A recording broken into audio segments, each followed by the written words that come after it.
యుద్ధ భూమిలో అంపశయ్య మీద పడిపోయి బాణముల తలగడా మీద తల పెట్టుకుని ఒంట్లోంచి రక్తం అంతా కారిపోయిన తర్వాత కృష్ణ పరమాత్మని ఆపాదమస్తకం చూస్తూ చెప్తున్నాడు, నువ్వు ఎంత భక్త పరాధీనుడవో నాకు తెలుసు. యుద్ధ భూమిలోకి నువ్వు అర్జునుడికి సారథ్యం చేయడానికి వచ్చే ముందు ప్రతిజ్ఞ చేశావు, అస్త్రము పట్టను అన్నావు. నేను ప్రతిజ్ఞ చేశాను, నీతో పట్టిస్తాను అన్నాను. నువ్వెలా పడతావో నాకు తెలుసు. నేనేం చేశానో తెలుసా? 10వ రోజు యుద్ధంలో అర్జునుడి మీద బాణ పరంపర కురిపించి కొట్టేశాను. అర్జునుడు కొట్టేస్తే నువ్వు తప్పించగలిగినంతసేపు తప్పించి వెనక్కి తిరిగి చూసావు. అసలు అర్జునుడు ఏమైనా యుద్ధం చేస్తున్నాడా అని అనుమానం వచ్చింది. వెనక్కి తిరిగి చూస్తే పూచిన మోదుగు చెట్టులా రక్తం కారిపోతోంది బాణాలతోటి.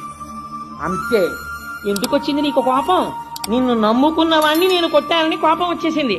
ఆ కోపంలో నీ ఒడలు నీవు మరిచిపోయావు పరమాత్మ. అంత భక్త పరాధీనుడివయ్యా నువ్వు.